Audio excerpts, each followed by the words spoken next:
Chapter 671. Baron chuckled at the look on Faye's face. This is the president of the Simu sect in Karatopia, one of the biggest in all of Karatopia.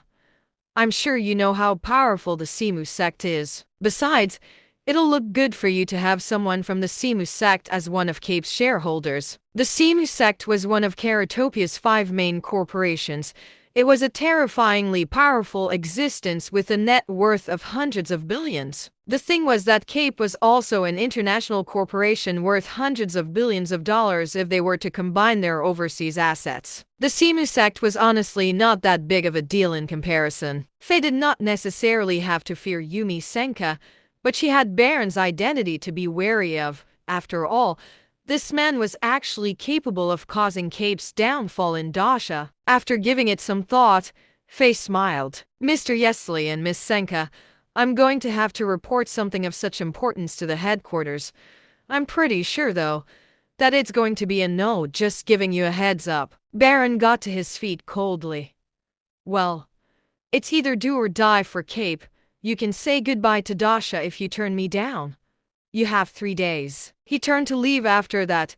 Yumi got up, bowing slightly to Faye before following behind him as well. After the two of them were gone, Faye hurled the pen she had been playing with in her fingers to the ground, splattering ink everywhere. Baron Yesley was out of control, but he had every right to be as cocky as he was sure without a doubt Faye being unable to do anything about it. Faye adjusted her breathing before furrowing her brows and beginning to think. There was no way she was handing the shares over.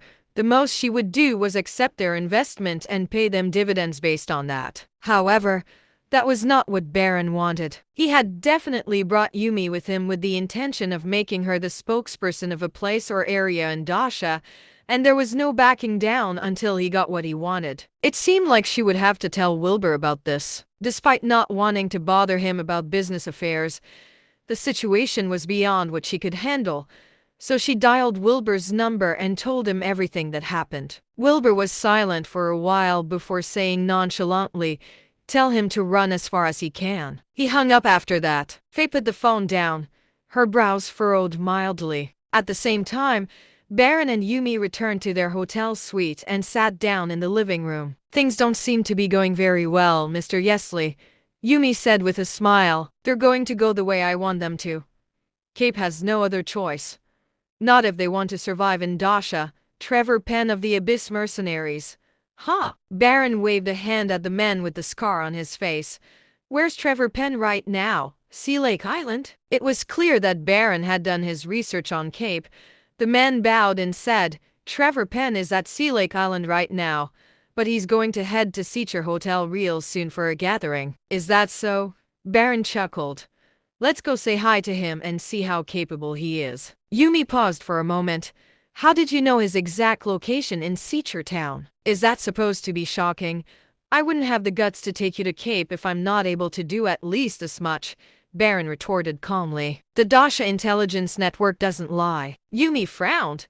"You have access to the Dasha Intelligence Network? You can get access to anything as long as you have the money. If you can't, that just means you aren't rich enough," Baron chuckled. "Get ready, Saber. We're going to meet the top dog of Cardin Province, the owner of Abyss Mercenaries." Chapter 672. It was past 11 at night when Wilbur glanced at his watch. He finished meditating and got in his car, driving to Seacher Hotel. Faye's words had hardly affected him at all. Wilbur had built Cape on his own, and there was no way someone else was going to have their way with it just like that. Regardless of who it was, anyone would be thick in the head to think they could mess with him. What Wilbur was curious about now was why Shelby had invited him out to lunch at the banquet hall in Seacher Hotel. Was there an event of sorts going on? That should not be the case. Shelby and her friends were still students. What event could they possibly be attending in a banquet hall? The thought of Whitney being there gave Wilbur a headache. He did not understand why this young lady had such a vendetta against him, but it sure was annoying. He would have given her a piece of his mind a long time ago if it had not been for Shelby. Wilbur drove all the way to the hotel and took the elevator up to the banquet hall. Whitney was standing in the middle of the hall, wearing a face full of exquisite makeup and a luxurious gown. "Shelby, Yasmin, and Celine were standing in front of a cake that was the height of a whole person, staring curiously at it. None of them had seen a cake quite this tall before. Whitney was in the middle of talking to a handsome man in a tailored suit.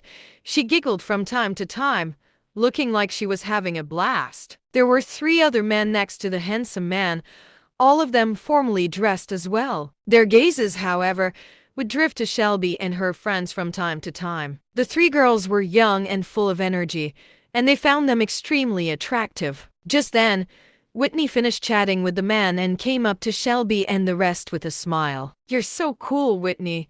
I don't know how you managed to meet all these rich guys," Yasmin said enviously. Celine smiled as well.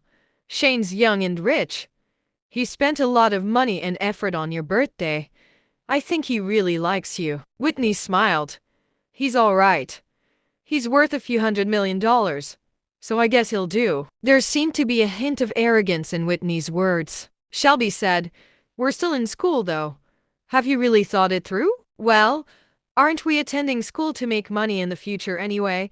Whitney asked calmly. "Marrying rich would get me the same thing for less work. Why should I do things the hard way?" She had a point, but Shelby could not find herself agreeing to it. "Oh, is Wilbur here yet?" Whitney asked. Shelby said, "He should be any time now.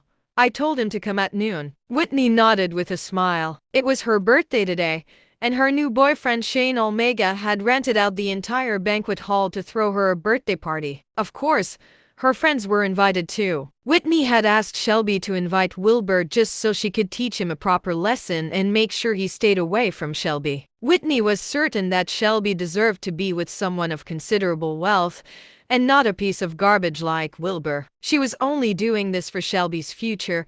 Shane's friends were all wealthy and influential people. That was why Whitney had told Shane to come with his friends as well.